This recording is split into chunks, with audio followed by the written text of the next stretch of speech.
Age of Wonders Planetfall Star Kings, the Oathbound faction. Let's look what the Oathbound faction is about. It's a crossover between classic science fiction, the special touch of Planetfall, and King Arthur's legends. You have a faction of beautiful cyborg robot warriors that are some kind of knights for the good. And then you have another faction of them that is seers, magic wizards, techno enhanced. Let's have a quick look at the lore, and then later on we'll go into the plenty of details we'll get in this dev dive, number 65 for Planetfall. So, what's the lore? On the data hub world Arcanon 8, the archivists who survived the cataclysm had the knowledge of thousands of planets and millennia of history at their disposal. Using their highly advanced simulation and prediction system Oracle, they begin to construct their new utopian society where noble Paladin in powerful battlesuits rule and protect the people with benevolent will. The archivists themselves took on the roles of an advisory cast called the Seers. Perfecting their link to Oracle over time, they learned to predict and manipulate the future, both in society and battle. So they're the honorable cyborgs. So a mix of various fantasies, enormous shiny mechas, as this one, honorable feudal knights, rather this kind of section, and future-seeing witches and wizards. That's around here, and there's also some vehicles that are basically mech suits that are here. Let's have a bigger look at it, so you can see more. Yeah, the tiny, I think that's the Paladin aspirant, and then that's the one who's guiding them, and so on. We'll go through every unit that we have in the dev diary, and I think we have most. So here we go. First, there's a gameplay summary, a gameplay change. Oh, let me get a quick dip. Oracle is also something that you can find in Stellaris as a leader, and it does exactly that. It wants to form a society that is built on these honorable values. It was a little bit too controlling in Stellaris, but you can get it as a leader anyways, because its people died. So that Oracle, maybe we'll see it too, I don't know. The gameplay summary. The Oathbound consists of two factions, as we've already seen. The frontlines, the mighty Paladins, and they have mostly melee arc weaponry and heroic abilities, defensive capabilities, defense mode, protector shields, and inspiring banners. Make them a gleaming bulwark of protection. They specialize in holding the front and being intruders into the enemy's back lines and wreaking havoc there. So we have protector shields, for example, an active ability. This unit ends its turn and goes into a defensive mode. It grants itself and adjacent allies 2 shields. It also becomes 25% harder to hit and cannot be flanked. If this unit is staggered, the defensive mode is cancelled. So stagger is how you can stop most of them, but if the tiers go higher, then they are often stagger resistant. Carefully watching over them are the enigmatic seers. They use their connection to the Oracle to support their allies with future-seeing buffs and experience-increasing archives. So you can see the Record Keeper trait is a passive ability that gives all units in the stack except the seers themselves 25% bonus experience. They support units using ranged entropy attacks. They control the fight by removing randomness from fights using buffs such as precognition and providence and debuffs such as fatalism. So we have precognition. Unit negates 1 direct damage attack for each stack, 2 stacks maximum. And the providence, if this unit's attacks hit, it will be a guaranteed critical hit. So if you need to eliminate something, no matter what, then Providence is your way to go, as this is a buff. Then we have the debuff Fatalism, which you would try to put on, respectively, the others that need to get taken down.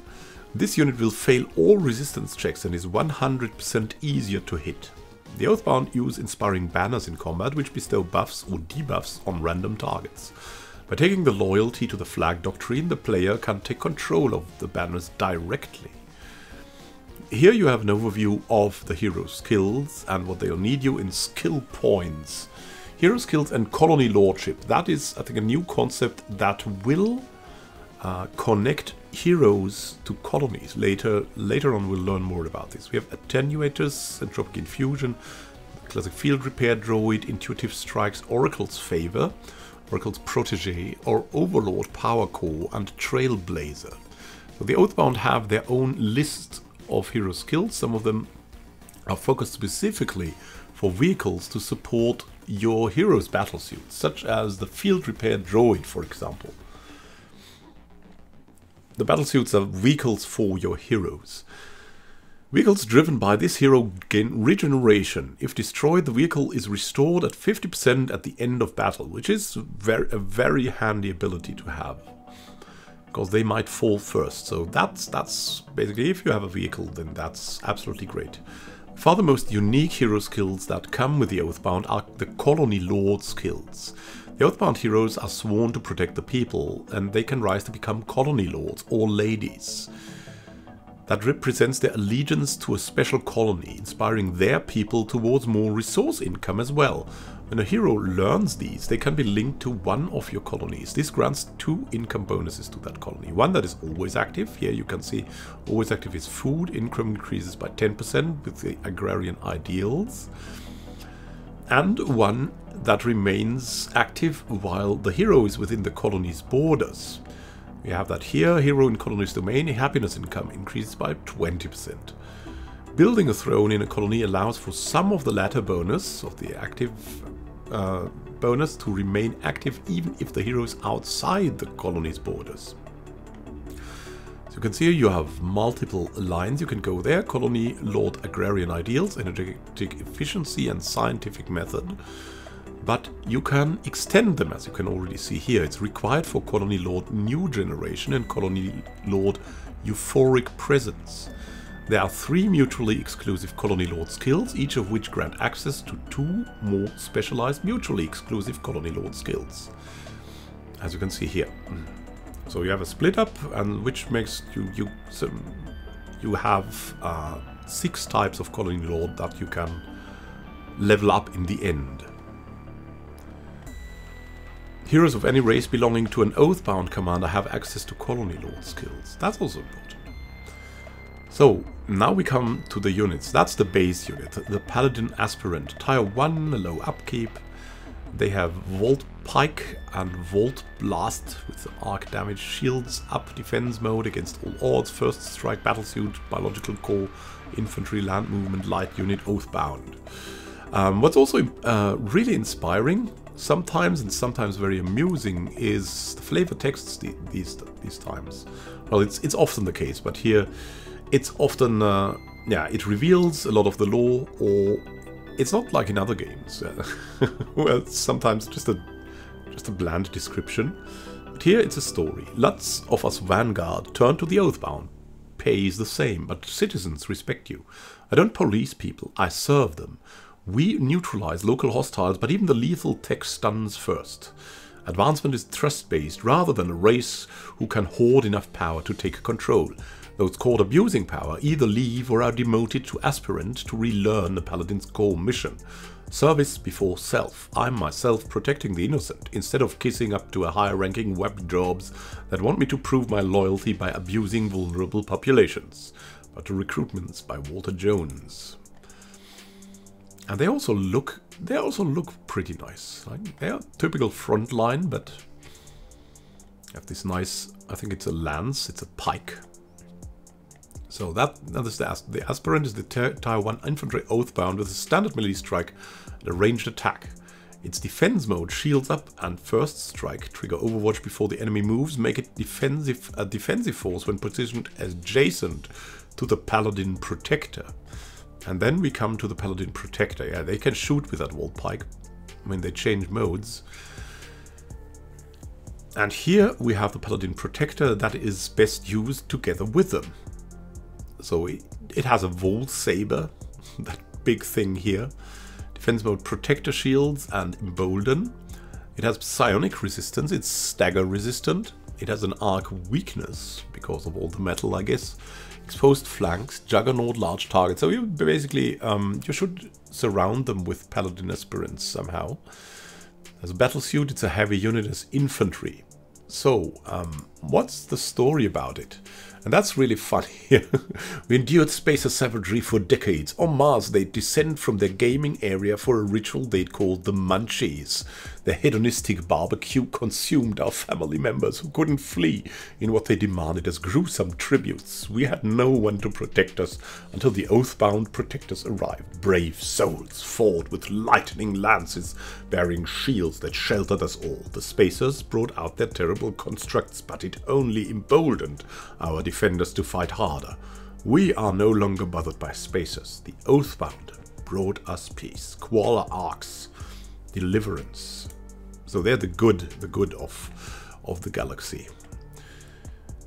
So what they say is one of the melee fighters is the Paladin Protector. The Tier 2 battlesuit's Volt Lance has enough reach to hit flying targets. They inspire allies using Embolden, healing them and giving them heroism for bonus damage to higher tiered units.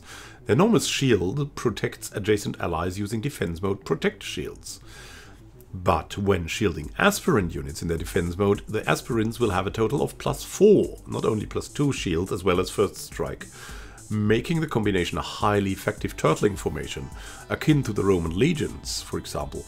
Heroism works really well on aspirants, as they can first strike anything of Tier 2 and up for a surprising amount of damage. So they're the counter to the big units. If you shield them well, they can really march in and do the damage there. Then we have one of the other faction, an augur. Now, augurs in the Roman Empire were people that read the future from, for example, bird flights or pig intestines, something like that. And what they do is similar. They can give the curse of fatalism, as you can see here. They have the gift of adamants, an entropic shot, defense mode. They are a record keeper, increasing the experience points of your people. At 25%, they're biological, floating, infantry, light unit, oathbound, seer, and specialist. There are so many traits. And what's their story? There's finality to the universe, fate. No one is so important that they cannot fall. Once you mattered, then you return to matter. We, the augurs, are scarecrows, posted on fate's crossroad. Feathery finally flurries like a flock of entropic birds, swirling with possibility and alliteration abundance. We reach out a hand, we don't change fate. We provide the Raven of Doom a place to perch, and then we wait, waiting. That is when we are most vulnerable. The augur holds until doom perches. One may soar, another will fall. Cortex Chambo, training seers and soothsayers. And more is fate balances upon a razor's point. Either you or I are doomed. For you to live, I must die, and if I live, you're doomed. Your fate depends upon me, and I intend to live. Pulminis Virgin Augur. This floating Tier 2 seer balances life and death by carefully weighting the threads of time. The augur's gift of adamants grants an ally last stand, leaving them at 1 health when they would otherwise die. After 1 turn, the effect expires and heals the ally for 20 health.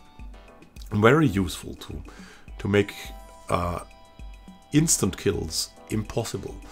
On the other side of the balance is the curse of fatalism, making an enemy 100% easier to hit, as we've seen from above, and failing all its resistance checks for 2 turns. The augur is an excellent support to make your defensive front lines last longer or expose distance and hard to hit enemies. Then we have the Diviner. That's Tier 3, as you can see. And it's also much bigger. It has these great circles here. It is an entropic storm. The gift of foresight, the curse of inevitability. Not your time, and defense mode. It's stagger resistant, as all higher tier units of the Oathbound. It seems it's a large target, a record keeper as well, increasing the experience points of your people. Biological, elite, floating and heavy unit. What's its story? Some consider me a diviner. That's a false attribution. I'm just always running away. And it indeed looks like that time mage from League of Legends that's always running away. Diviners read ripples in the waves of chaos. They see invisible currents of inevitability. They perceive gaps, eddies and blurs in the flow of causality. What will, won't, or can't be. I once met a true diviner, but he could not perceive me at all. His friends had to assure him that I was not a prank. I figure I've always known I was good at avoiding fate. Maybe that's my fate then, to have no fate. Maregni, oracles, and Orioles. Not Oreos, yeah. So the diviner is the seer with closest connection to the oracle, allowing nearly all of its abilities to influence a 1 hex radius. This includes Entropic Storm, its offensive entropy attack, so it is a very, very powerful attack, probably, against backlines. Its gift and curse give precognition or fatalism to affected units respectively. The precognition makes them,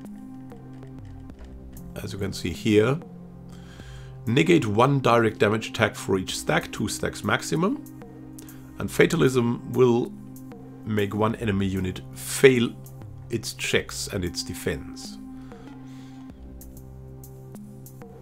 The diviner allows to influence a large group of allies who are sharing protective buffs, such as protector shields, to instantly gain the edge on RNG rolls, while punishing enemies who are bunching up too close. That was my pet peeve, bunching up my people. So, pet peeve is over. Units, exemplar, tier 4. Wow, that's a huge thing. Paladin exemplar. It has a Stormvault Glaive, an Ordained Shield mode, Switch Glaive, Defense mode, Protector Shield, Psionic Resistance, again Stagger Resistance, but an Arc Weakness. It's a huge target. Shield mode it is an Unstoppable Juggernaut, it's Amphibious Battlesuit, and more. There's more behind this. What's its story? Like a war god from legend, the mech rose to protect its subjects. The enemy encircled it, but with its shield extended, the shots rang like a rain upon a well-built rooftop. We thought perhaps that it was it, until it shifted and struck an enemy artillery unit with its massive electrified glaive weapon. In a flash, the towering titan shattered the enemy's defenses, sending them spiraling in retreat.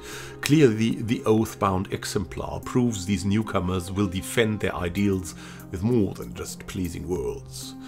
General Otis Falk, Horde Captain, Oathbound Force Assessments. So what are they saying about it is this enormous tier 4 is the prime example of what all paladins aspire to become. Its mighty Stormvault Glaive deals half of its damage to enemies adjacent to its target. Area of effect direct. It has 2 modes, reflecting its protective and devastating sides. In the shield mode, the exemplar has defense mode, protect shields, and ordain shield. Let's have a look at ordain shield. Grant target unit your shield, giving it +4 shields. Switch to glaive mode. This mode gives 25% more damage, fast movement, blitz, onslaught, and defense mode evasion.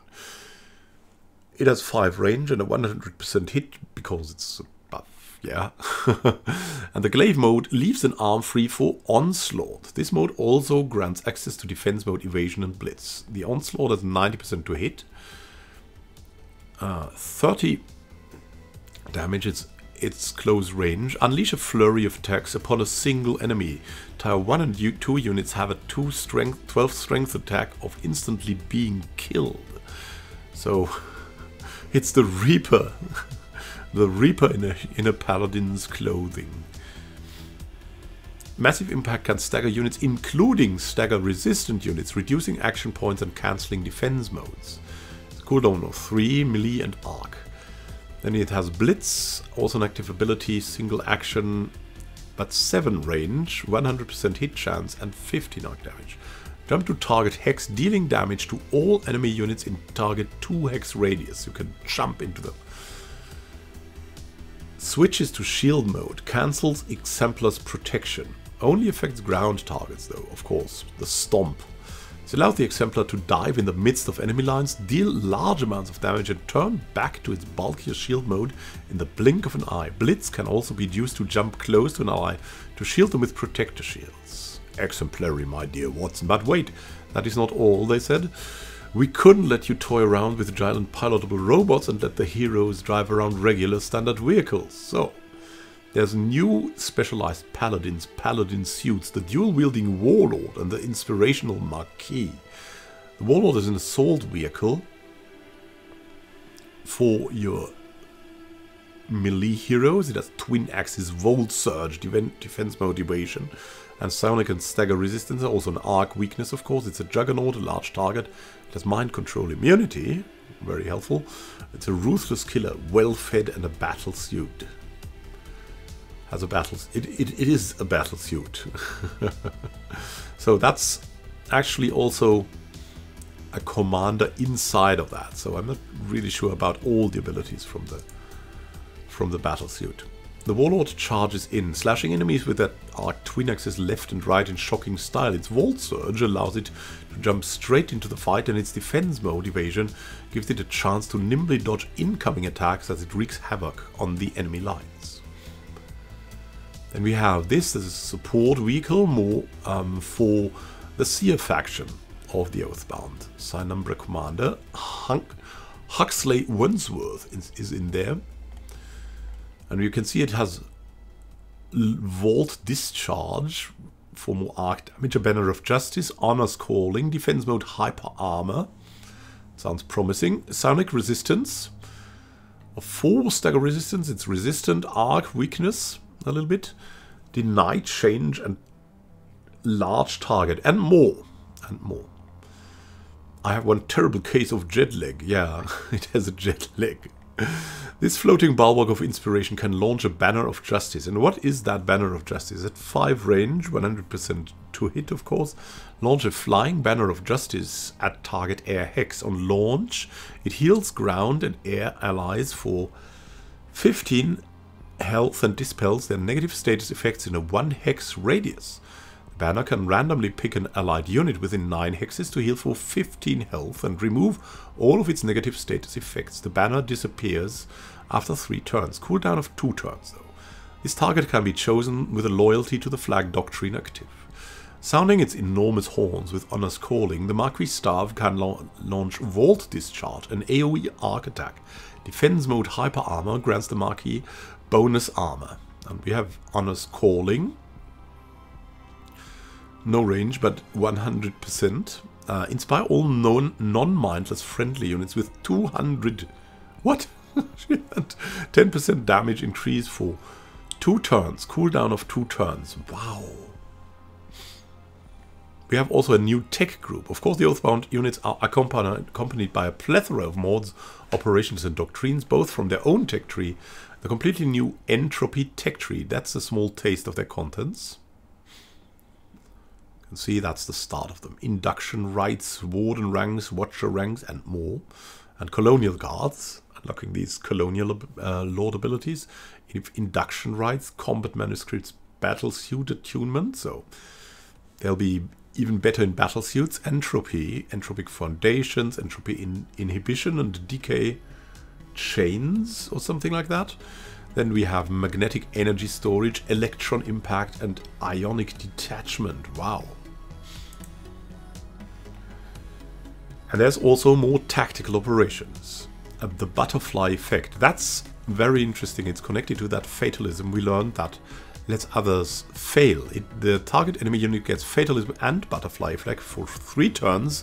When this unit dies, units allied to it in a 3 hex radius get a 12 strength chance to gain fatalism and butterfly effect for 3 turns. So it can jump over if someone dies, like it's jumping like a curse. This operation is an excellent way to counter enemy swarming tactics. I can imagine casting this on a weak unit results in both fatalism and butterfly effects spreading to many enemies, getting a lot of value out of its priming cost if used at the right time. And the priming cost is rather high, at least in energy. Strategic operation elevate to protector or warden. You have the choice there. To protector, target friendly army evolves a prime rank Paladin aspirant into Paladin protector. It permanently gains 1 status effect resistance. So if you don't have a Paladin protector, or if your protector has fallen inside of your melee stack of Paladin aspirants, you can make one of them the protector. You can elevate to warden. Target friendly army evolves a prime rank Paladin aspirant into Paladin warden. And it permanently gains +1 status effect resistance. Also great. Protecting your aspirants long enough for them to reach prime rank pays off with these operations. Don't forget to record your aspirants' deeds with record keepers for that much needed experience boost. that you will probably have to leverage with these strong units too. Then we have the doctrine, duty of care. Gain 20% more, I think it's experience and faction from quests, plus an additional 20% for each level of that thing above, of the faction above neutral. Wow. With great honor comes great responsibility. More virtuous Oathbound get bestowed greater rewards when completing quests for their planet's natives. Wow, nice. So, that's really, I mean, it's the care thing. It's the care thing. It's basically mechanical care bear knight gods that have descended from Arcanon 8. So, the Doctrine Seers Crusade, that's the other side of it, the Crusade stuff. All Seers attacks now do 30% more damage and have 12 strength chance, 8 strength chance for repeating attacks to apply entropic decay. Tired of taking the heroic melee frontline approach? Unleash the true power of your Seers with this doctrine and the hood on, turning your support units into devastating artillery. I'm a medic, but mod, entropic radiation emitter. That's a defense mod. Enemy units adjacent to this unit. Again, this aura topic for the Paladin stuff. That's very much cool. Get 8 damage and have 12 strength chance to get a trophy for 3 turns at the end of each turn. So that emits a negative aura. Additionally, this mod grants the unit 1 armor. Entropy doesn't have to be exclusive to the Seers. Tag this onto your bulky melee frontline for continuous damage every turn. Yeah, that's the ones. Mod is also an Oath of Loyalty. Grants 1 armor for each adjacent unit with an Oath mod. So you can really make highly defensive stacks of melee units that go forward. And additionally, this mod grants the unit 1 armor. So that's the guaranteed thing.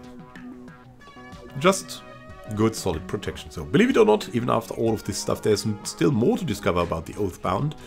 Because the Star Kings is only coming November the 10th. Follow the quest to a new galactic order. As you heed the lessons of the past and future, suit up and prepare for our latest expansion. As has been foretold, the Star Kings. Very nice. Thank you for watching and happy gaming to you. We'll see each other with other videos about the Star Kings DLC and Planetfall and mostly Stellaris and Crusader Kings 3 too. And some RPGs to round it up. Have a great time until next time. And happy gaming. This is Immanuel Can signing out. See you soon and happy gaming.